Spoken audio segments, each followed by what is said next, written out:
गीता के कुल 700 श्लोकों में से केवल ये 9 श्लोक बदल सकते हैं हर किसी का भाग्य। श्लोक 1। कर्माणि संघ त्यक्त्वा धनंजय। सिद्धय सिद्धयो समो भूत्वा समत्वम योग उच्यते। अर्थात, हे धनंजय, अर्जुन, कर्म न करने का आग्रह त्याग कर यश अपयश के विषय में संबुद्धि होकर योग युक्त होकर कर्म कर, क्योंकि समत्व को ही योग कहते हैं। श्लोक 2। नास्ति बुद्धिर्युक्तस्य न चायुक्तस्य भावना न चाभावयत् शांतिर्शांतस्य कुत सुखम। अर्थात, योग रहित पुरुष में निश्चय करने की बुद्धि नहीं होती और उसके मन में भावना भी नहीं होती। ऐसे भावना रहित पुरुष को शांति नहीं मिलती, और जिसे शांति नहीं उसे सुख कहां से मिलेगा। श्लोक 3। विहाय कामान या कर्वान पुमांश्चरति निस्पृह निर्ममो निरहंकार स शांतिमधिगच्छति। अर्थात, जो मनुष्य सभी इच्छाओं व कामनाओं को त्याग कर ममता रहित और अहंकार रहित होकर अपने कर्तव्यों का पालन करता है, उसे ही शांति प्राप्त होती है। श्लोक 4। न हि कश्चित् क्षणमपि जातु तिष्ठत्य कर्मकृत कार्यते ह्यश कर्म सर्व प्रकृति जैर्गुणय।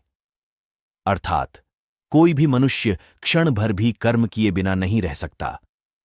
सभी प्राणी प्रकृति के अधीन हैं और प्रकृति अपने अनुसार हर प्राणी से कर्म करवाती है और उसके परिणाम भी देती है। श्लोक 5। नियतम कुरु कर्म त्वम कर्म ज्यायो ह्यकर्मण शरीर यात्रा पिचतेन प्रसिद्ध येद कर्मण।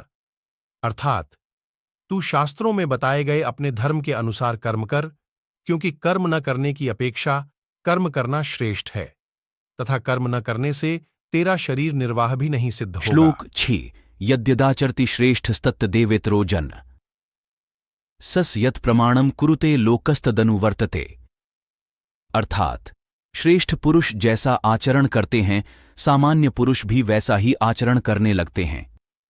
श्रेष्ठ पुरुष जिस कर्म को करता है उसी को आदर्श मानकर लोग उसका अनुसरण करते हैं। श्लोक 7। न बुद्धिभेदम जनयेदज्ञानाम कर्म संघिनाम जोष्येत सर्व कर्माणि विद्वान युक्त समाचरण। अर्थात, ज्ञानी पुरुष को चाहिए कि कर्मों में आसक्ति वाले अज्ञानियों की बुद्धि में भ्रम अर्थात कर्मों में अश्रद्धा उत्पन्न न करे, किंतु स्वयं परमात्मा के स्वरूप में स्थित हुआ और सब कर्मों को अच्छी प्रकार करता हुआ उनसे भी वैसे ही करावे। श्लोक 8। ये यथा मां प्रपद्यन्ते तांस्थैव भजामयहम् मम वत्रमानुवर्तन्ते मनुष्य पार्थ सर्वश। अर्थात, हे अर्जुन, जो मनुष्य मुझे जिस प्रकार भजता है यानी जिस इच्छा से मेरा स्मरण करता है उसी के अनुरूप मैं उसे फल प्रदान करता हूं। सभी लोग सब प्रकार से मेरे ही मार्ग का अनुसरण करते हैं। श्लोक 9।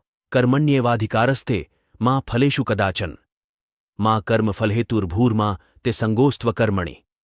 अर्थात, भगवान श्री कृष्ण अर्जुन से कहते हैं कि हे अर्जुन, कर्म करने में तेरा अधिकार है, उसके फलों के विषय में मत सोच, इसलिए तू कर्मों के फल का हेतु मत हो और कर्म न करने के विषय में भी तू आग्रह न कर।